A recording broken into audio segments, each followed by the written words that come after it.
Table आपण बदललेला नाही, तरी सुद्धा काय झालं रे, माझ्या ज्या भीतीनं मी ह्या टेबलाची लांबी मोजली तर 6 भीती आणि 4 बोट भरले आणि प्रेरणाला मोजले तर 8 भीती म्हणजे 8 भीत भरले, वरी 4 बोटे.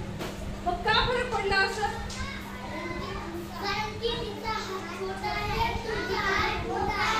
हा, व्हेरी गुड. माझा हात म्हणजे हा मॅडमचा हात आहे. कोणाचा?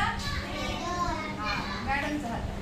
म्हणजे मॅडमची भीतीची लांबी एवढी भरली आणि प्रेरणाची एवढी भरली, पण मॅडमची 6 भरली आणि प्रेरणाची 8 भरली.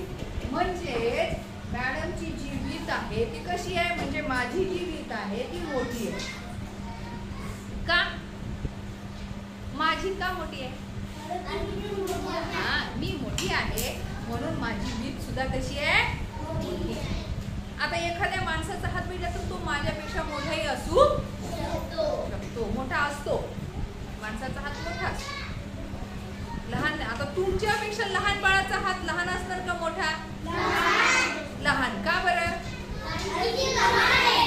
हा, कारण तो वयानं लहान आहे, त्याचा हात सुद्धा लहान असणार. तुम्ही मोठे आहात, तुमचा हात मोठे. तुमच्यापेक्षा जो 9वी 10वीत गेलेला मुलगा आहे त्याचा हात थोडा तुमच्यापेक्षा आणखीन मोठा, त्याच्यापेक्षा माणसाचा हात आणखीन मोठा. लक्षात आलं?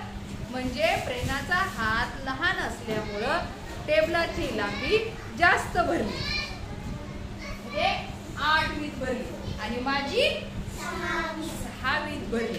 बरोबर आहे. आता हीच लांबी मी कशानं मोजणार आहे?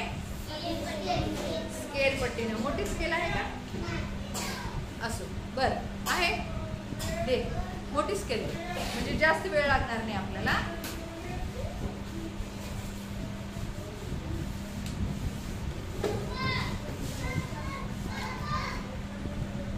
बघा, माझ्या समोर स्केल पट्टी आहे, बरोबर.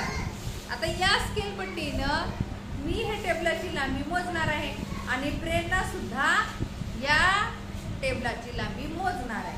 मग दोघीच्या मोजण्यामध्ये जो काही फरक पडणार आहे का? पडणार. कस काय ग धनश्री?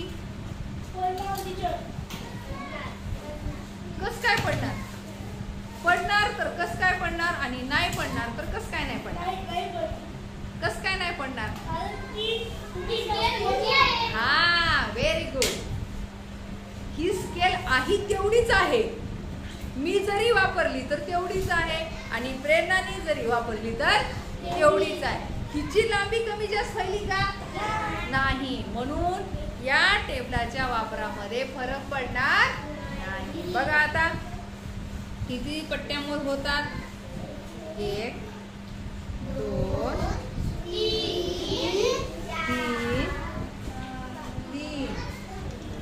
3 आणि इतकं अंतर म्हणजे 4 बोट कमी.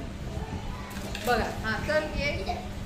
नाही, तिला पहिले घेतलं, तिलाच घेऊ द्या, टीचर. हा मग हा,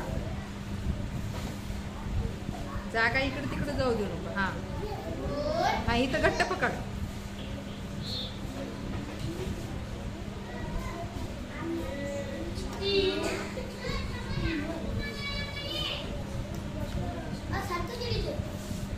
बघा, म्हणजे दोघींनी मोजलं तरी अंतर कसं आलं? सारखंच.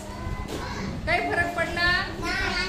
या पट्टीनं मी जसं मोजलं 1 2 3 आणि हे असं 3, म्हणजे 4 पूर्ण व्हायला इतकंसं कमी. 4 पूर्ण व्हायला इतकंसं 4 बोटाचं अंतर कमी. बघा, मी मोजलं तरी काही फरक पडला नाही आणि प्रेरणानं मोजलं तरी काही फरक पडला नाही. कारण हे कशामुळे नाही पडला? या स्केलमुळे. कारण हे प्रमाणित आहे, हे बदलणार नाही. जसं माझी वीत लहान मोठी, माझी मोठी आहे तिची लहान आहे असं इथं झालं का? नाही. मग मी मोजलं तरी तेवढंच झालं आणि प्रेरणानं मोजलं तरी 3 पट्ट्या आणि वहीत पुसत म्हणजे तेवढंच झालं. म्हणजे याचा अर्थ काय, आपण जी पट्टी वापरतो किंवा मीटर पट्टी वापरतो किंवा मीटर टेप वापरतो हे प्रमाणित अंतर आहे. कसं आहे?